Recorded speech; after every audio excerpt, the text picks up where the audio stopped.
Assalamualaikum warahmatullahi wabarakatuh, sahabat HM. Semoga kalian diberkahi dengan kelimpahan.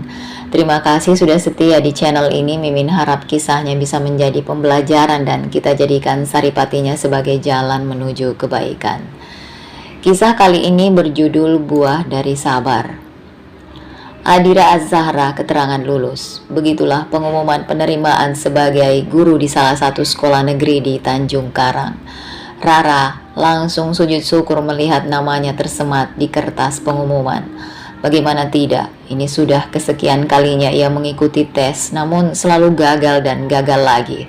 Dan inilah akhir dari penantiannya. Rara diterima sesuai dengan keinginannya selama ini. Assalamualaikum ya, Mama, di samping ayah nggak? Tanya Rara lewat sambungan telepon. Ia segera menelpon keluarganya. Alhamdulillah ya, Rara keterima jadi guru di SMA Negeri 2. Ucap Rara yang masih terdengar sangat bahagia. Begitu pula keluarga Rara di seberang telepon. Tidak kalah bahagianya mendengar berita dari Rara. Iya, ini Rara udah mau pulang. Ya udah sampai ketemu di rumah. Assalamualaikum. Rara mengakhiri panggilan teleponnya. Setelah itu ia pun bergegas menuju rumahnya. Tak lupa ia sempatkan mampir untuk membelikan beberapa kudapan untuk keluarganya di rumah. Rara adalah anak kedua dari 3 bersaudara. Kakaknya Aisyah sudah berkeluarga dan tinggal di luar kota bersama suami dan anaknya 2 orang, Abai dan Dila. Sedangkan adiknya masih menjadi mahasiswa di salah satu universitas negeri di Lampung. Namanya Farhan, ia adalah anak laki-laki satu-satunya. Karena itu pula ia sangat manja apalagi kepada Rara. Ayah Rara, Suhendra, kini sudah berumur 55 tahun, yang saat ini masih menjalankan usaha dalam bidang peralatan tukang yang sudah memiliki beberapa cabang dan alhamdulillah terkenal. Sedangkan Bunda Rara, Fatimah, kini sudah berumur 53 tahun. Masih setia menjadi ibu rumah tangga dan bisnis toko kuenya yang tidak pernah sepi. Begitulah sekilas info tentang keluarga Rara yang sederhana dan penuh kehangatan yang saling menyayangi satu sama lain. Tanpa terasa kini Rara sudah sampai di depan rumahnya yang lumayan megah. Pintu gerbang dibukakan segera oleh Pak Agus, satpam terpercaya di rumah Rara. Rara segera memarkirkan mobilnya dan turun segera untuk menemui keluarganya. Assalamualaikum, salam Rara saat memasuki rumah yang terlihat sepi. Aneh, itu kata pertama yang terlintas di benak Rara. Ya, ndah, Rara pulang nih, ada cemilan traktiran Rara, ucap Rara lagi, namun tetap tidak ada tanda-tanda kehadiran keluarganya. Mbak Rara, itu ibu sama bapak. Itu, ucap dia, asisten rumah tangga yang sudah bekerja selama belasan tahun. Apa Bi? Kenapa? Ada apa? Tanya Rara kebingungan. Mbak Rara disuruh ke taman belakang sama ibu, ucap dia. Oh gitu aja Bibi sampai bingung ngasih taunya, timpal Rara yang segera berlalu menuju taman belakang sambil membawa kudapan yang ia bawa tadi. Assalamualaikum, suara dan langkah Rara terhenti karena penampakan di depannya saat ini ramai dan berpakaian rapi. Itulah kesan pertama Rara. Ia tidak tahu siapa saja yang ada di sana kecuali Om Gagah dan Tante Marwah. Mereka adalah sahabat ayah dan Bunda Rara. Selebihnya ia tidak tahu lagi. Waalaikumsalam. Nah, ini ibu guru yang ditunggu-tunggu dari tadi, ucap ayah dan bunda yang segera menjemput Rara untuk duduk di sampingnya. Perasaan Rara mulai tidak tenang, seperti akan ada sesuatu yang terjadi setelah ini. Oh iya, maaf, ini Rara cuma mau bawa sedikit cemilan. Nggak tahu kalau bakal banyak tamu, ucap Rara sopan dan ramah. Nggak apa-apa Ra, lagian bundamu udah nyiapin banyak, jawab Tante Marwah sambil tersenyum ramah seperti biasanya. Rara pun membalas dengan senyuman, namun ada tatapan yang sangat mengganggu Rara sedari tadi menatap ke arahnya dengan tajam. Siapa sih itu? Serem banget, batin Rara sambil memperhatikan penampilannya karena khawatir mungkin ada sesuatu yang aneh atau lucu. Nah, kebetulan karena Raranya udah di sini jadi bisa ditanya ulang dan kita dengar jawaban Rara langsung, ucap ayah yang dibalas dengan tatapan bingung Rara. Betul juga. Jadi gini Ra, kamu masih inget kan sama anak Om Sakti? Dia baru aja lulus S2-nya di Jawa. Nah, sekarang udah kerja nerusin perusahaan, Om. Ucap Om Gagah. Rara mendengarkan dengan seksama dan menerka akan kemana pembicaraan ini. Jadi gini Ra, sesuai janji Om dan Ayahmu dulu untuk menikahkan salah satu anak kita. Kebetulan Sakti belum ada calon, padahal umurnya sudah mau kepala 3. Dan ternyata kamu juga belum ada pasangan. Maka kedatangan Om kemari untuk melamar kamu sebagai istrinya Sakti. Kalimat itu berakhir begitu saja dan Rara hanya bisa terdiam. Pikirannya melayang entah kemana. Ia mencoba mengingat sosok Sakti namun tak ia temukan. Ia juga merasa dicurangi oleh ayahnya dan bunda karena selama ini tidak pernah ada pembicaraan soal perjodohan. Rara, panggil bunda, menyadarkan lamunan Rara. Iya, tanya Rara gugup. Jadi apa jawabanmu? Tanya bunda dengan tatapan penuh harap. Rara bingung harus jawab apa. Karena jujur ini sangat tiba-tiba sekali. Rara juga belum mengenal Sakti. Ingat wajahnya pun tidak. Mungkin Rara butuh waktu seminggu untuk berpikir dan mencari jawaban melalui salat istihara. Ucap Rara begitu saja. Namun Om Gagah dan Tante Marwa malah tertawa disusul dengan ayah dan bunda. Rara semakin bingung. Apa kata-katanya barusan ada yang lucu atau bagaimana? Aduh, kamu si Sak, dari tadi diem aja. Siapa atuh si Raranya? Ucap Om Gagah dan betapa terkejutnya Rara ternyata Sakti ada di situ. Dan dia adalah orang yang menatap tajam ke arahnya tadi. Maaf, Assalamualaikum Rara, saya Sakti putra dari Papa dan Mama. Ucap Sakti singkat dan to the point serta kaku. Kamu malu-maluin aja, masa kenalan begitu? Protes Tante Marwa. Nah, jadi kamu masih inget sama Sakti? Ya, emang sih kalian dulu terakhir ketemu masih TK, tapi terus tiap ketemu berantem mulu, nggak pernah akur, cerita Tante Marwa. Ya sudah, kalau begitu Om kasih waktu Rara untuk berpikir selama seminggu ini. Tapi selama itu biar kalian lebih mengenal lagi, silahkan obrolkan pernikahan ini berdua saja. Tapi ingat, jangan terlewat batas Sakti. Ucap Om Gagah sambil menekankan dan menatap ke arah Sakti. Sedangkan Sakti hanya diam dengan wajahnya yang datar tanpa ekspresi itu. Pertemuan dua keluarga selesai. Rara dan Sakti sudah saling tukar nomor handphone. Kini hanya tinggal Rara dan keluarganya. Ya, Ndah, kenapa nggak pernah kasih tahu Rara masalah perjodohan ini? Tanya Rara. Ya, awalnya sama bunda juga kaget, Rah. Karena itu janji puluhan tahun yang lalu. Ayah berpikir Om Gagah sudah melupakan itu, tapi ternyata dia ingat.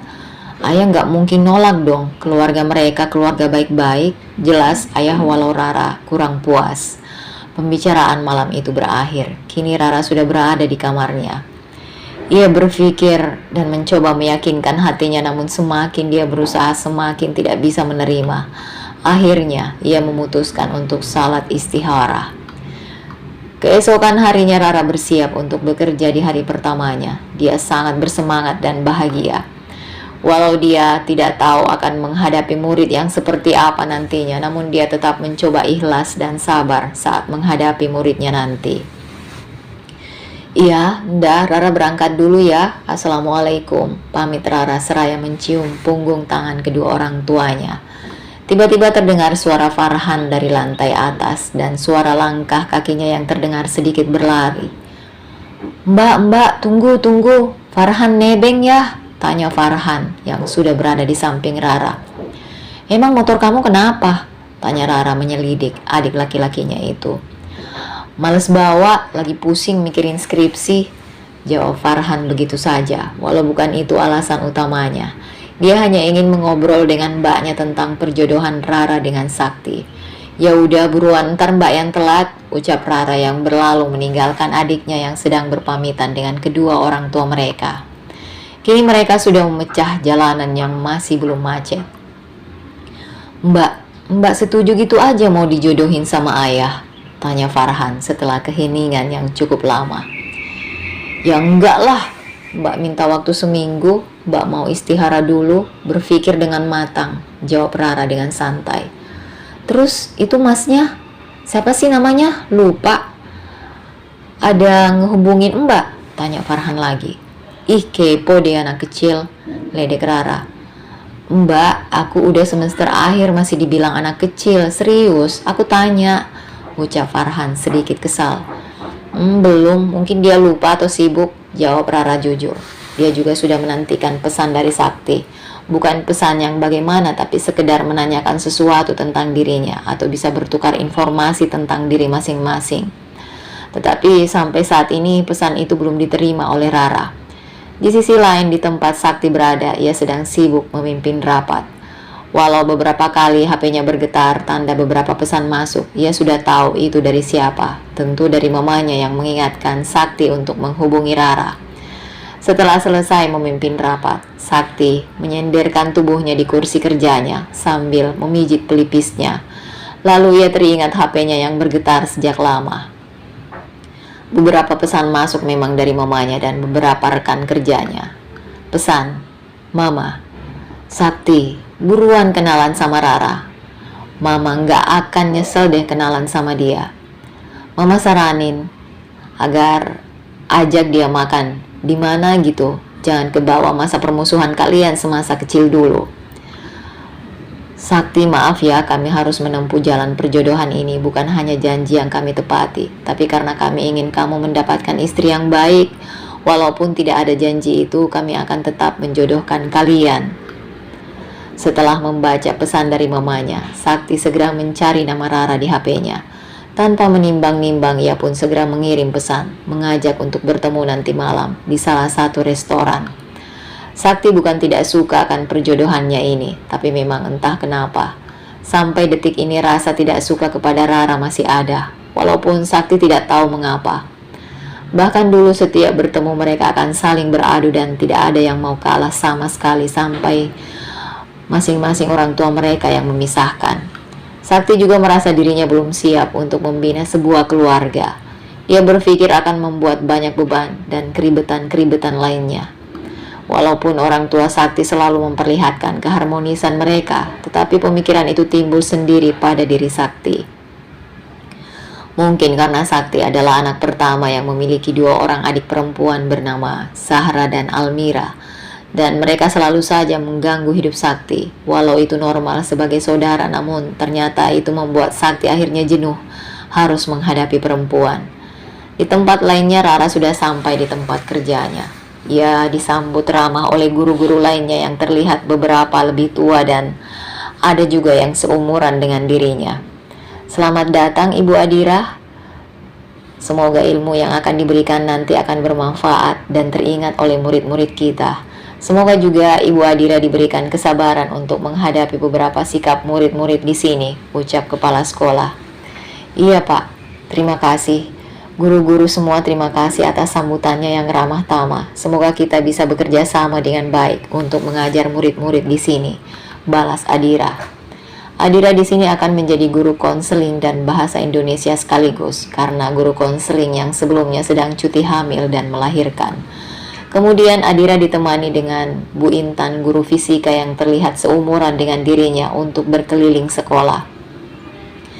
Siap-siap ya sama murid di sini Bu Adira. Aduh, tiap hari saya itu ngelus dada. Kelakuannya ada aja, ampun, keluh Bu Intan. Wajar kali Bu, kita dulu waktu sekolah juga begitu. Yang penting tidak terlalu menyeleweng dengan aturan, timpal Rara. Nah itu, apalagi kamu gantiin Bu Dela kan sementara. Siap-siap nggak istirahat ya Bu Adira. Bu Dela aja harus sampai cuti lebih awal karena kemarin mengalami pendarahan. Cerita Bu Intan tentang guru konseling yang ia gantikan sementara. Ah, Bu Intan nakut-nakutin saya aja deh. Kalau saya lagi tidak hamil, apa efeknya ya? Tanya Rara bercanda. Efeknya bisa diare kali ya Bu Adira. Bu Intan dan mereka tertawa. Setelah selesai berkeliling, Adira kini berada di ruangan konseling. Ia membuka daftar nama-nama murid satu persatu. Ia juga melihat daftar hitam yang sudah hampir penuh isinya. Rara membaca satu persatu permasalahan murid-murid di sini. Rata-rata mereka berantem antar teman. merokok, seragam yang tidak sesuai, dan masih banyak yang lainnya. Wah, pantes Bu Dela sampai perdarahan. Ini tiap hari loh datanya. Nggak ada hari damai sama sekali. Celoteh Hadira sendiri mengagumi daftar hitam yang ia baca. Setelah beberapa jam ia selesai membaca, ia pun sedikit menyantaikan tubuhnya dan mengambil HP-nya yang sedari tadi belum ia sentuh sama sekali. Sakti ketemu di restoran IBC nanti malam selepas maghrib. Ya elah, sekalinya ngirim chat langsung ngajak ketemuan. Apa dia nggak canggung gitu ya? Protes Rara menanggapi pesan Sakti. Rara pun membalas pesan Sakti tanpa basa-basi. Maaf, baru balas, baru sempat lihat HP. Baiklah, sampai ketemu di sana. Setelah membalas dan sedikit menunggu ternyata tidak ada balasan dari Sakti. Rara pun bersiap untuk masuk ke kelas pertama kalinya. Sekolah selesai pukul 2 sore. Rara dan guru lainnya bersiap untuk pulang. Rara sudah berada di mobilnya menuju rumah. Jalanan cukup lengang sehingga ia tidak butuh waktu lama sampai di rumahnya. Sesampainya di rumah, ia segera membersihkan diri untuk bersiap salat asar. Setelah salat asar, Rara merebahkan tubuhnya sejenak. Hari ini cukup melelahkan di hari pertamanya bekerja. Benar yang dibilang Bu Intan, aku harus ekstra sabar. Murid di sekolah itu sungguh luar biasa.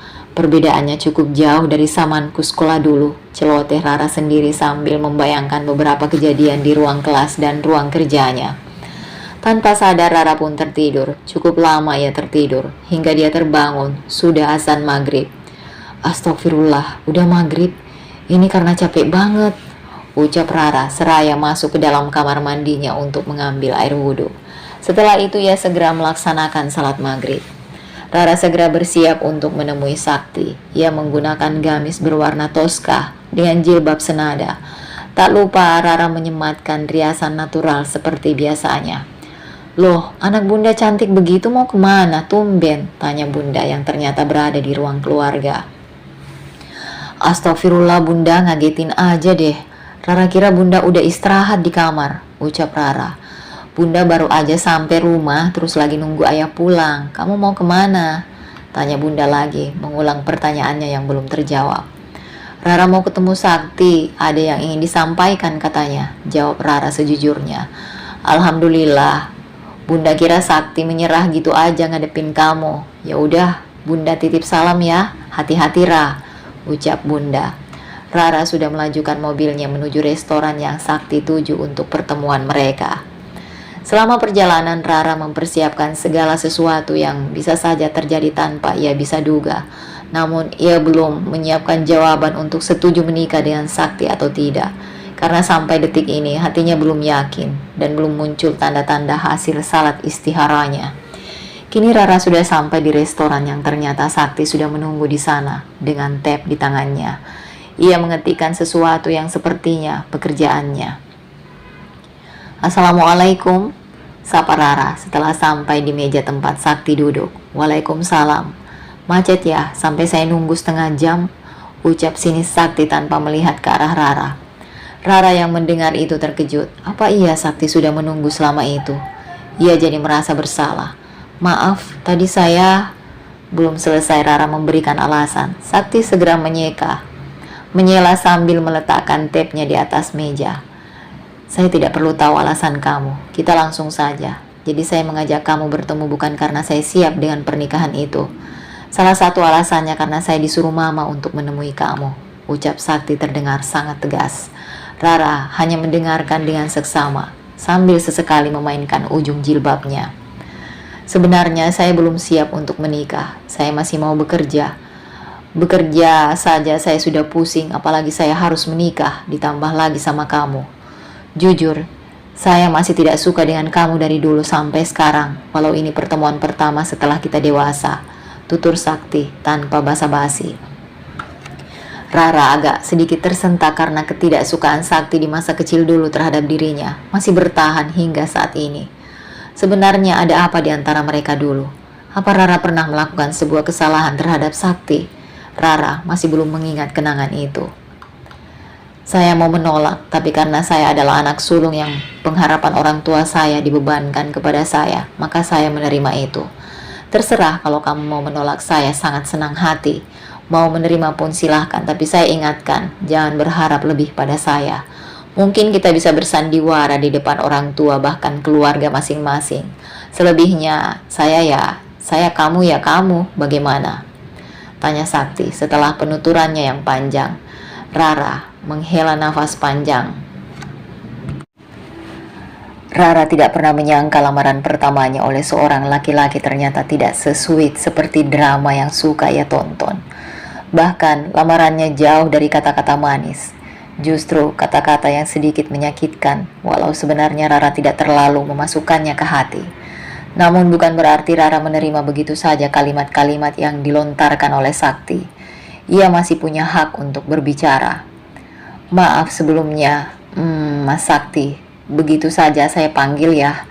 Sebenarnya, saya juga tidak menyetujui perjodohan ini. Bukan karena saya tidak percaya dengan pilihan orang tua saya, tapi lebih kepada hak masing-masing dari kita. Dan ternyata Mas Sakti sendiri merasa ini sudah sebuah beban. Dan sepertinya juga Mas Sakti sangat tidak menyukai saya, walau saya masih tidak tahu alasan sebenarnya. Rara berhenti sejenak untuk mengatur nafasnya. Ia terus memohon kesabaran dan ketabahan pada Allah. Namun saya percaya takdir yang Allah siapkan bagi setiap hambanya, bahkan takdir buruk sekalipun. Maka dari itu, saya tidak mengambil keputusan secara gegabah. Saya menghormati para orang tua dan juga saya masih meminta petunjuk dari Allah. Walau akhirnya nanti misal saya menerima atau menolak, maka saya dengan ikhlas akan menjalaninya apapun itu. Rara menghentikan kata-katanya untuk melihat mimik wajah Sakti, yang ternyata ada perubahan dari yang sebelumnya mengeras kini terlihat lebih santai. Saya juga tidak memaksakan untuk Mas Sakti mengenal saya lebih jauh selama seminggu ini. Maka dari itu, saya sudah menyiapkan sedikit informasi tentang diri saya. Silahkan Mas baca jika tertarik atau Mas hiraukan saya juga tidak masalah. Yang jelas, saya tidak akan menuntut hal yang sama kepada Mas Sakti. Karena saya percaya, pilihan orang tua saya tidak salah, ucap Rara di akhir pidatonya malam itu. Kini mereka sudah pulang ke rumah masing-masing, namun ada yang berbeda kali ini. Sakti terus mengingat setiap kalimat Rara yang terdengar sangat santun, bahkan tidak menjatuhkannya sama sekali. Padahal dirinya saja belak-belakan mengatakan tidak suka pada Rara. Ah, dia kan guru, pantas pandai berbicara, ucap Sakti menepis sendiri pendapatnya tentang Rara yang hampir berubah. Setelah itu ia letakkan informasi Rara di atas mejanya. Eits, jangan salah, Sakti baca semuanya tanpa terlewat sedikit pun. Keesokan harinya Rara sedang sarapan bersama keluarganya sebelum berangkat kerja. Bagaimana pertemuan semalam, Ra? Tanya ayah memecah keheningan. Lancar, alhamdulillah, jawab Rara. Alhamdulillah, jadi bagaimana pendapatmu? Tanya ayah lagi. Masih belum tahu ya, itu pertemuan singkat saja, masih ada sisa 5 hari lagi kan? Jawab Rara untuk menghentikan pertanyaan-pertanyaan lainnya. Setelah itu suasana kembali hening, hanya suara sendok yang beradu dengan piring dan garpu. Rara berangkat ya, ndah, pamit Rara sambil mencium punggung tangan orang tuanya. Kamu nebeng lagi, Dek? Tanya Rara melihat ke arah adiknya Farhan yang sedang asik dengan ponselnya. Enggak, Mbak duluan aja. Ini dosen aku batalin pertemuan bimbingan, padahal tinggal nunggu ACC dari beliau aja, gerutu Farhan. Dan sedikit curhatannya. Sabar, dinikmati terus doa biar dosennya terbuka hatinya, ucap Rara menenangkan. Kemudian ia pun segera berangkat. Di perjalanan Rara terus mengingat mimpinya semalam. Itu adalah mimpi pertama yang didapat oleh Rara setelah 2 hari dia sholat istihara. Di mimpi Rara ia melihat Sakti dengan wajah yang sangat hangat. Ia tersenyum dengan tulus sambil menatap ke arah Rara. Dan mimpi itu berakhir begitu saja, tanpa Rara tahu apa maksudnya. Sudah 5 hari berlalu. Tersisa 2 hari untuk menentukan Rara akan menerima lamaran keluarga Sakti atau tidak. Selama 5 hari itu juga Sakti tidak pernah sekalipun menghubungi Rara. Memang benar terlihat bahwa Sakti tidak tertarik dengan dirinya. Hal itulah yang membuat Rara ragu sampai hari ini. Padahal ia selalu dimimpikan Sakti setiap tidur malamnya. Hari ketiga, Rara bermimpi dirinya dan Sakti terlihat beradu pendapat. Raut wajah Sakti saat itu terlihat sangat menyeramkan. bahkan lebih seram dari biasanya. Sedangkan Rara hanya tertunduk sesekali tersenyum, namun tampak ia menahan tangisnya di pelupuk mata. Hari keempat, tampak dua orang anak kecil laki-laki dan perempuan lari ke arah Rara. Mereka tampak mirip dengan dirinya dan juga Sakti. Anak itu memanggil Rara dengan sebutan Buna. Mereka tampak tertawa bersama. Tak lama Sakti ikut bergabung. Anak-anak itu dengan bahagia memanggil Sakti dengan sebutan Yayah. Tampak mereka semua bahagia saat itu. Tak berapa lama mimpi itu berubah. Hanya ada Rara seseorang yang sedang menangis sendiri di dalam kamar. Begitulah mimpi yang selalu hadir di setiap tidur Rara. Namun belum ada keyakinan bahwa itu tanda harus menerima Sakti atau tidak.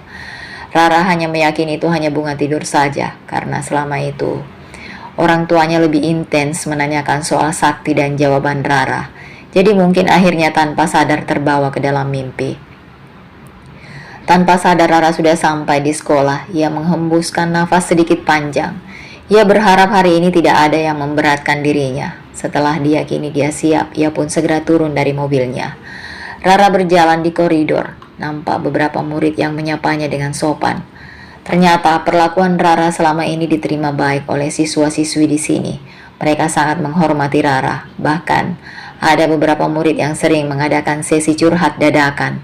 Entah itu permasalahan keluarga, pertemanan, bahkan hubungan percintaan.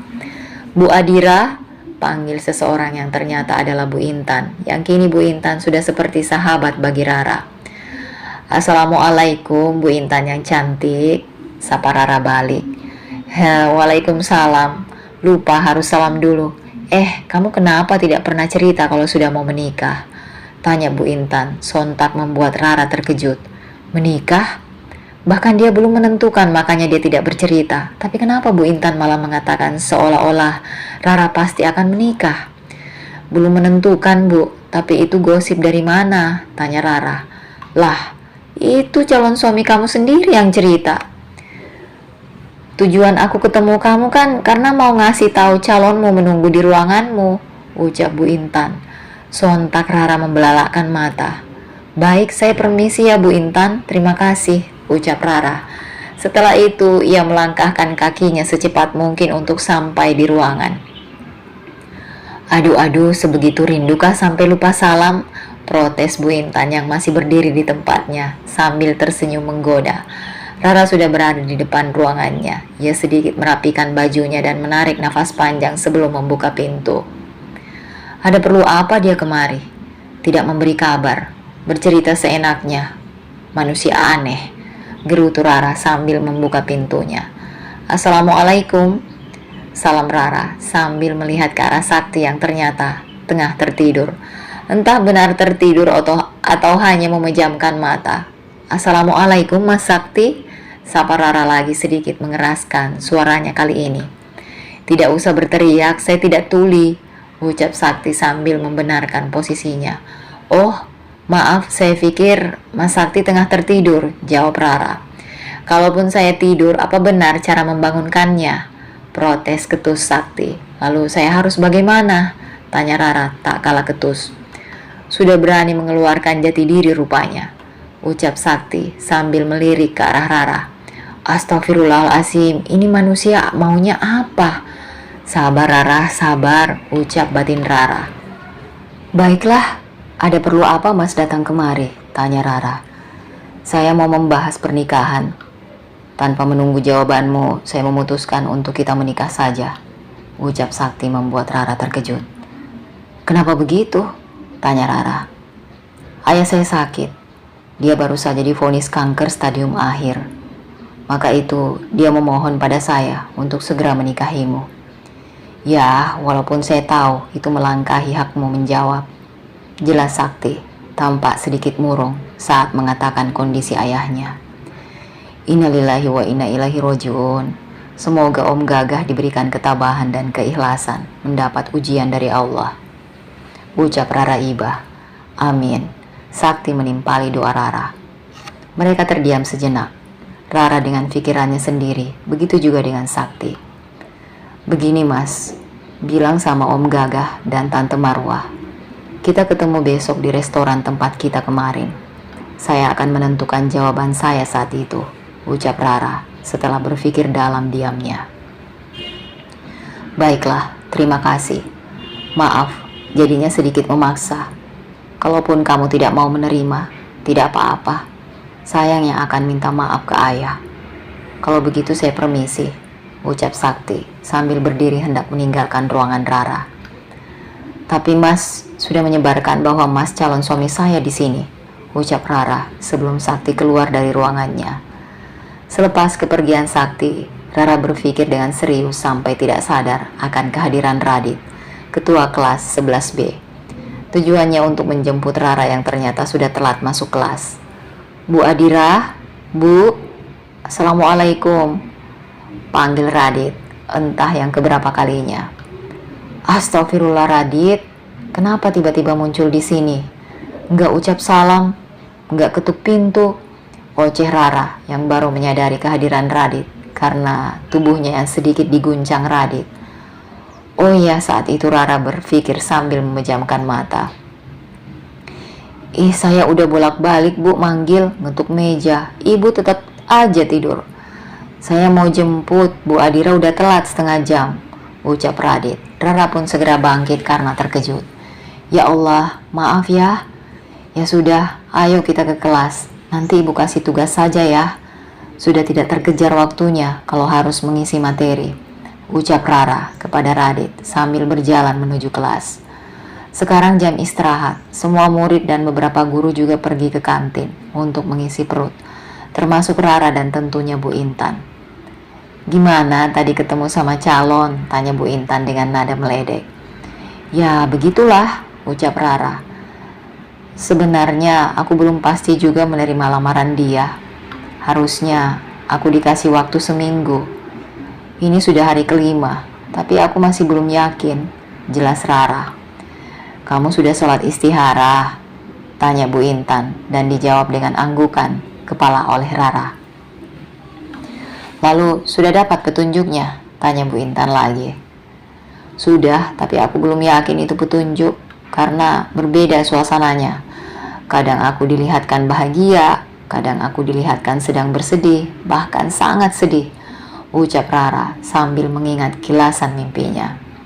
Itu petunjuk Bu Adira, bahkan kamu ditunjukkan begitulah kehidupan kamu kelak, jadi kamu sudah bisa mempersiapkan diri. Lagian hidup ini nggak selamanya harus bahagia kan? Yang jelas aku kasih tahu kamu, selama suami kamu itu tidak mengajak kamu untuk melanggar aturan, maka berbaktilah. Bu Intan menjelaskan sekaligus menasehati, karena dia kebetulan sudah menikah. Seperti aku sekarang, mungkin kebanyakan orang melihat aku bahagia, padahal tidak selamanya begitu. Aku dan suami sedang diuji saat ini. Aku belum memberinya keturunan, padahal usia pernikahan kami sudah cukup untuk memilikinya.